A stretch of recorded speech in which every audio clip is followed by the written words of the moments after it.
There are moments in baseball that change the entire temperature of a game in a single second. Not gradually. Not through the slow accumulation of runs and momentum shifts that typically define how a contest moves from one team to another. But instantly, the way a lightning strike changes the atmosphere of everything it touches, leaving everyone in the vicinity processing what just happened before they have fully registered that it happened at all. The sixth inning of that game between the Mets and the Dodgers was one of those moments.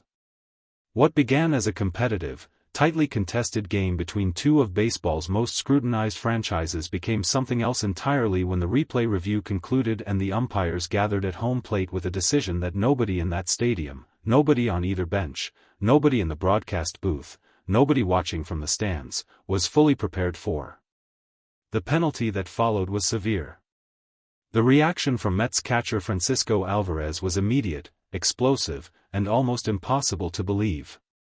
And the truth that emerged in the hours after the final out revealed a level of premeditation behind what happened that turned a baseball controversy into something the sport will be processing for a long time.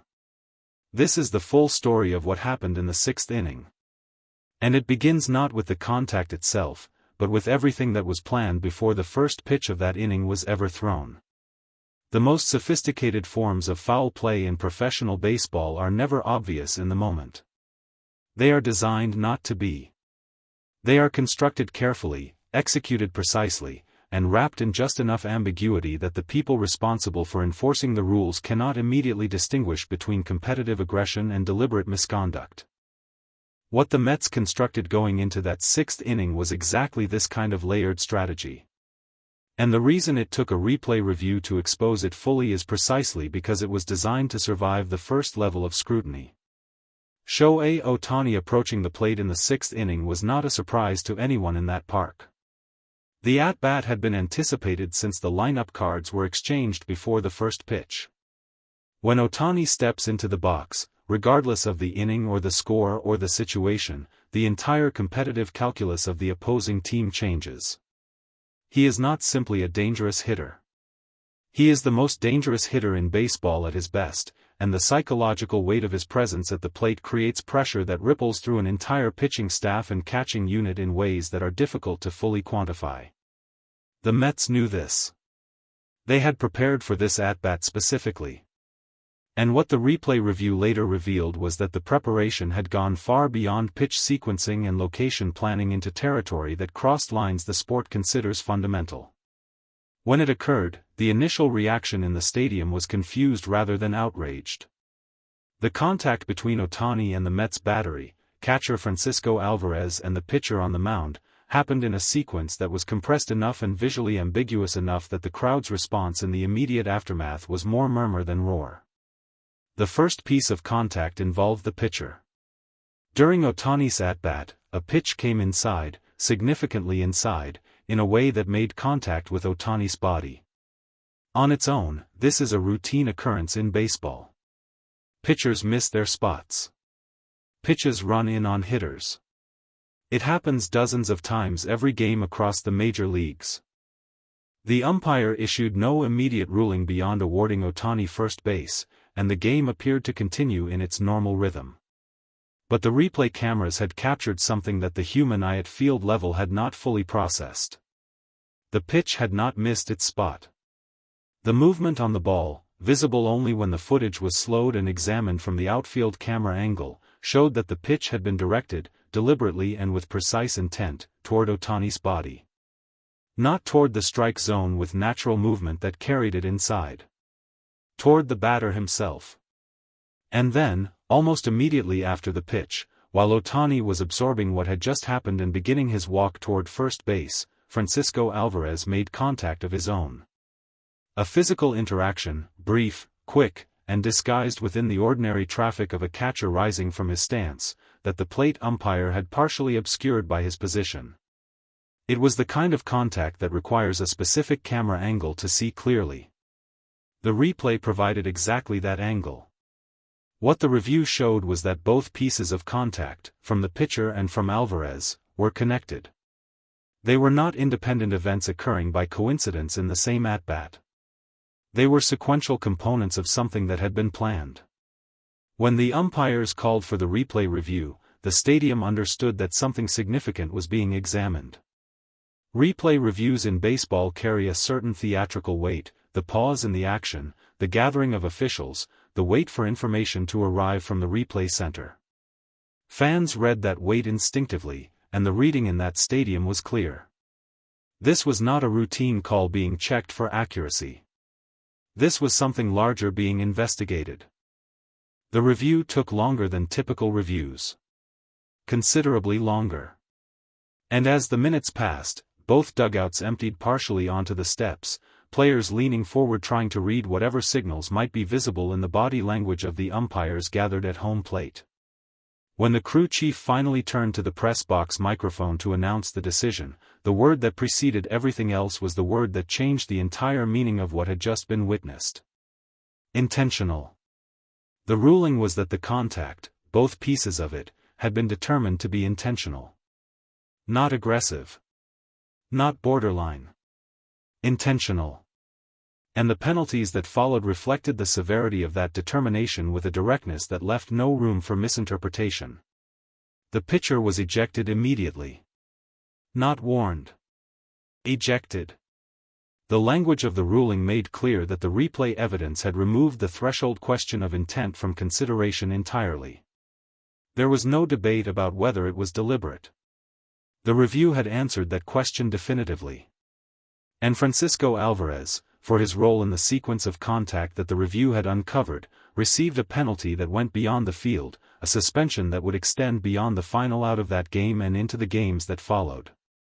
What happened next is the part of this story that will define how it is remembered. Francisco Alvarez, upon receiving the news of his penalty from the umpire directly, did not accept it. He did not retreat to the dugout under the controlled frustration that players typically display when they disagree with an umpire's ruling. He did not argue within the boundaries that baseball accepts as part of the competitive theater of the game. He removed his helmet. And he threw it at Shohei Ohtani.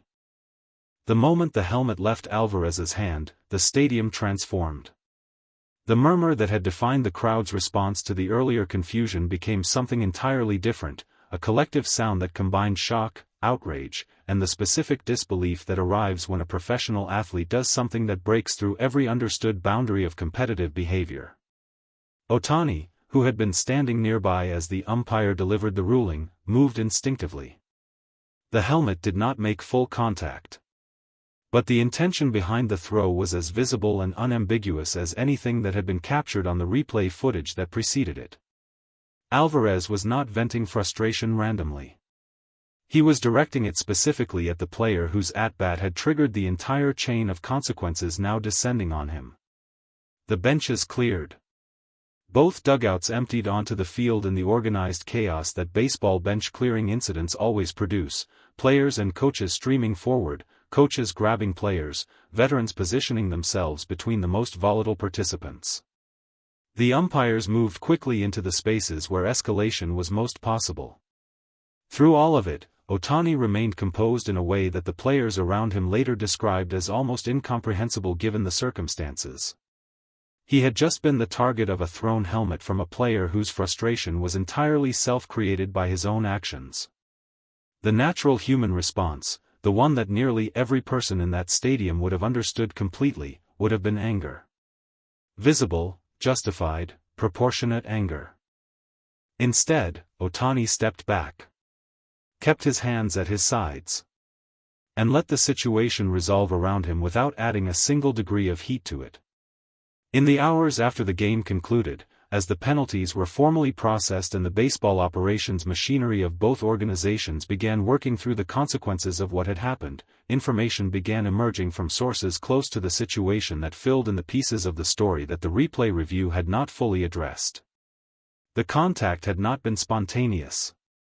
The sequence had not developed organically out of the heat of a competitive at-bat. What had happened in the sixth inning had been discussed, at some level, in some form, before the inning began. The specifics of what was said, and by whom, and in what context, remained carefully guarded by those with direct knowledge. But the outline that emerged through multiple independent accounts told a story that was uncomfortable in its clarity. The Mets battery had entered that at-bat with a shared understanding that going beyond the normal boundaries of competitive pitching was acceptable.